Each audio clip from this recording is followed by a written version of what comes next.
Good morning everyone. Welcome again. Today our topic is blood. Respiratory system ख़त्म हो चुका है. आज का टॉपिक है ब्लड के बारे में देखते हैं. Blood is a fluid connective tissue. Blood fluid connective tissues होता है. टिश्यू किसको बोलते हैं? ग्रुप ऑफ सेल को.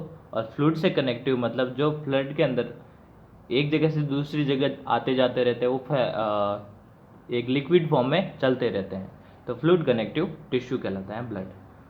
Transport of various substances, gases, waste product happens through blood. बहुत सारे अलग अलग टाइप के सब्सटेंसेस का, गैसेस का और वेस्ट प्रोडक्ट का ट्रांसपोर्ट ब्लड के द्वारा किया जाता है. गैस का एक्सचेंज भी ब्लड ही करता है. वेस्ट प्रोडक्ट को भी एक जगह से दूसरी जगह ले जाने का काम इसी का होता है. The pH of blood is slightly alkaline. इसका जो पीएच होता है, पीएच क्या निर्धारित करता है? कोई भी सब्सटेंस एसिड है या बेस. अल्कलाइन बोलते हैं बेस को, ठीक है, जिसका पीएच मोर देन 7 होता है. Okay. Blood is produce in bone मेरो इन एडल्ट्स. एडल्ट्स के अंदर ब्लड बोन मेरो से बनता है. बोन मेरो होता है, बोन बोलते हैं हड्डी को. हड्डी के अंदर एक मज्जा होता है, एक लिक्विड, जिसको बोन मेरो बोलते हैं. इन नियोनेट्स एंड एम्ब्रायोजेनिक स्टेज, जब एक न्यू बॉर्न बेबी होता है, नियोनेट्स बोलते हैं न्यू बॉर्न बेबी को, और एम्ब्रायोजेनिक स्टेज होती है जब बेबी उसके मोम के पेट के अंदर होता है, तब blood is produce by spleen. तो उस टाइम जो ब्लड प्रोड्यूस होता है वो स्प्लीन से प्रोड्यूस होता है. ये होती है किडनीज के ऊपर एक पार्ट होता है छोटा सा, स्प्लीन, जिसको हिंदी में प्लीहा बोलते हैं, तिल्ली या प्लीहा. तो उससे ब्लड बनता है. कब? जब ये न्यू बॉर्न बेबी होता है. There are 2 parts in blood. Blood के अंदर 2 पार्ट्स होता है, ये इन है, प्लाज्मा एंड फॉर्म्ड एलिमेंट्स. एक पार्ट होता है प्लाज्मा, दूसरा होता है उसके अंदर बने हुए एलिमेंट्स. फॉर्म्ड एलिमेंट्स में आरबीसी, डब्ल्यूबीसी और प्लेटलेट्स आते हैं. और प्लाज्मा एक इसका फॉर्म होता है एक लिक्विड का. ओके, चलो नेक्स्ट पार्ट देखते हैं. प्लाज्मा क्या होता है? Plasma composes about 55% of total blood. Total blood का 55% प्लाज्मा होता है. About 92% of plasma. और इस 55% में जो प्लाज्मा है, प्लाज्मा का 92% कंपोज ऑफ वाटर, पानी से बनता है, और rest is compose of organic and inorganic substances. और बाकी जो बनता है वो ऑर्गेनिक बोलते हैं कार्बन और हाइड्रोजन से मिले हुए एलिमेंट्स, ठीक है, कंपाउंड. तो कार्बन और हाइड्रोजन के कंपाउंड को बोलते हैं ऑर्गेनिक, और इनऑर्गेनिक सब्सटेंसेज दूसरे जो केमिकल है उनसे मिलकर बनने वाले सब्सटेंसेज, तो उनसे प्लाज्मा बनता है. 92% तो वाटर है और बाकी ऑर्गेनिक और इनऑर्गेनिक सब्सटेंस होते हैं उसमें. और फॉर्म्ड एलिमेंट्स में कौन कौन से आते हैं? फॉर्म्ड एलिमेंट्स हैं ब्लड, रेड ब्लड सेल्स, जिसको रेड ब्लड कॉर्पसल्स बोलते हैं, आरबीसी, या थ्रोम्बोसाइट्स, सॉरी एरिथ्रोसाइट बोलते हैं इसको. वाइट ब्लड सेल्स और वाइट ब्लड कॉर्पसल्स, और प्लेटलेट्स को बोलते हैं थ्रोम्बोसाइट्स. ओके. और इसको मोनोसाइट और लिम्फोसाइट 2 अलग अलग टाइप से बोलते हैं. इसको आगे देखेंगे क्लासिफिकेशन. देखो नेक्स्ट, रेड ब्लड सेल के बारे में. रेड ब्लड सेल और रेड ब्लड कॉर्पसल्स, जिसको आरबीसी बोल सकते हैं. RBC comprise 99% of blood cells. Blood के अंदर जो सेल्स होती है उसका 99% तो वाटर या प्लाज्मा की बात नहीं हो रही, यहाँ पे सेल्स की बात हो रही है. तो सेल्स में 99% आरबीसी होती है, जिसकी वजह से वो अपन को रेड कलर का दिखता है. RBC contain a protein called haemoglobin. RBC के अंदर एक प्रोटीन होता है जिसको हीमोग्लोबिन बोलते हैं, बचपन से पढ़ते आ रहे हैं इसके बारे में. Which imparts red colour to them, जो ब्लड के अंदर रेड कलर के लिए जरूरी होता है या रेड कलर लेके आता है. They lack nucleus. आरबीसी के अंदर न्यूक्लियस नहीं होता है. न्यूक्लियस लेस अगर सेल किसी का एग्जाम्पल देना है तो वो होती है RBC. Okay. White blood cell के बारे में देखो. वाइट ब्लड सेल को वाइट ब्लड कॉर्पसल्स बोलते हैं, डब्ल्यूबीसी. These are colourless. ये कलरलेस होते हैं. As haemoglobin is absent in them, क्योंकि इनके अंदर हीमोग्लोबिन नहीं होता है. They provide immunity to the body and fight against diseases. ये बॉडी को इम्यूनिटी देता है, प्रोवाइड करवाता है। इम्यूनिटी क्या होती है? इम्यून सिस्टम को बढ़ाना। इम्यून सिस्टम होता है जो बाहर से आने वाले पैथोजन है, बॉडी के अंदर एंटर करने वाले वायरस वगैरह, उनसे लड़ना, तो वो इम्यूनिटी को बढ़ाता है। WBC are produce in bone मेरो।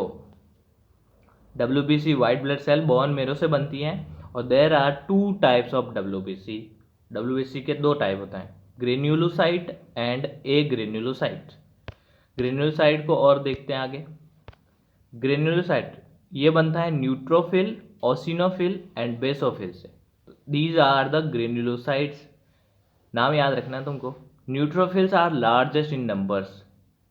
अगर WBC के अंदर सबसे ज़्यादा ग्रेन्युलोसाइट में सबसे ज़्यादा अगर नंबर ऑफ पार्टिकल है तो वो है neutrophils.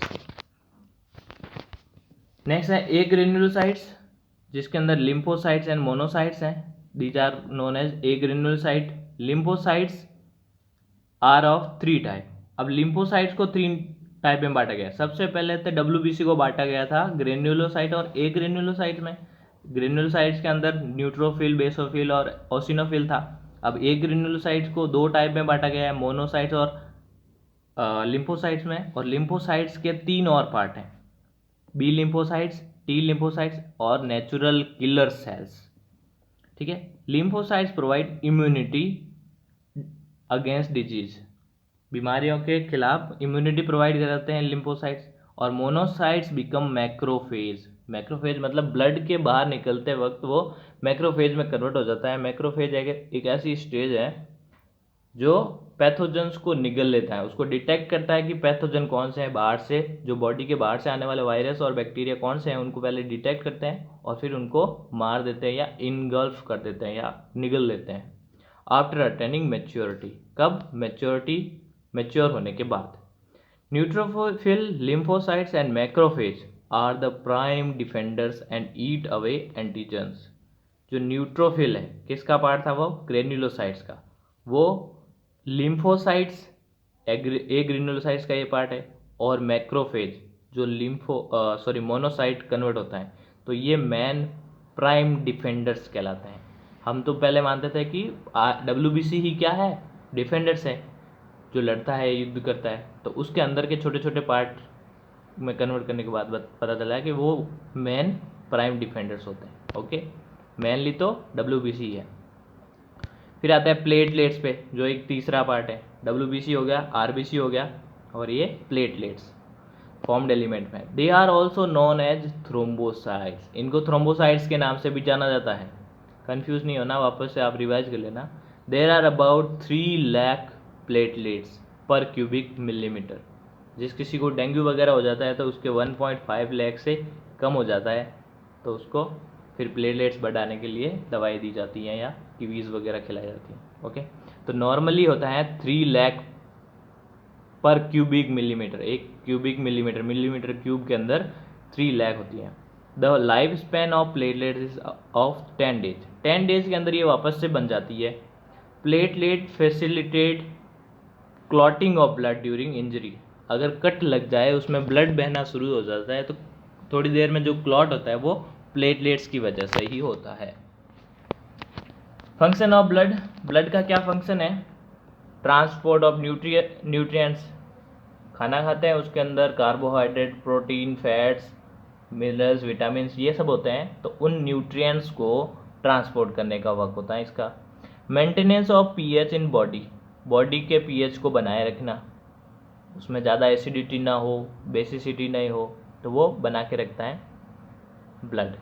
Controlling the temperature of the body, साथ में बॉडी के टेम्परेचर को भी कंट्रोल करके रखता है, ज़्यादा नहीं हो जाए, कम नहीं हो जाए। रिमूवल ऑफ मेटाबॉलिक वेस्ट, और जो मेटाबॉलिक वेस्ट है डाइजेशन के अंदर और एक्सक्रेशन के वक्त, जो भी मेटाबॉलिक वेस्ट है उसको बाहर निकालने में मदद करता है। Exchange of oxygen and carbon dioxide, oxygen और कार्बन डाइऑक्साइड का कैसे? लंग्स के अंदर से ऑक्सीजन को लेता है और कार्बन डाइऑक्साइड को छोड़ता है, सेल से लेके आता है उनको और सेल तक पहुंचाता है ऑक्सीजन को। ट्रांसपोर्ट ऑफ मेडिसिन्स, मेडिसिन का ट्रांसपोर्ट भी ये करता है। जब अपन बीमार पड़ने पर मेडिसिन वगैरह लेते हैं तो ब्लड ही है जो हर एक पार्ट में पहुंचाता है जहां पर हमको ज़रूरत रहती है मेडिसिन की।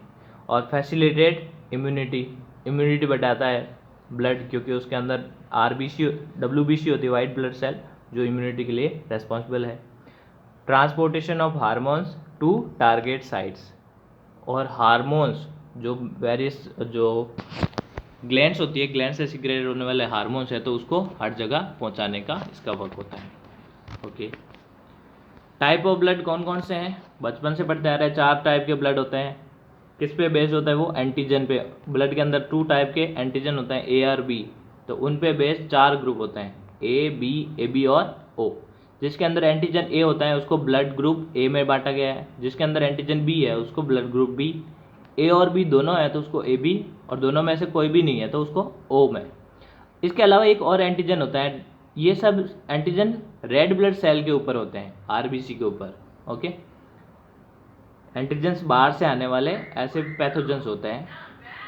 RBC also contain another antigen which is called RH factor. इनके अंदर एक और आरबीसी के ऊपर एंटीजन होता है जिसका नाम होता है आरएच फैक्टर। अगर किसी ब्लड के अंदर आरएच फैक्टर मौजूद है तो उसको आरएच पॉजिटिव बोलते हैं, और अगर आरएच फैक्टर नहीं है तो उसको आरएच नेगेटिव बोलते हैं। या ए प्लस या ए माइनस तो सुना होगा ना, तो ए प्लस इसलिए कहते हैं क्योंकि उसके अंदर आर एच फैक्टर मौजूद होता है, और आर नेगेटिव इसलिए बोलते हैं क्योंकि उसमें आर एच फैक्टर मौजूद नहीं होता है।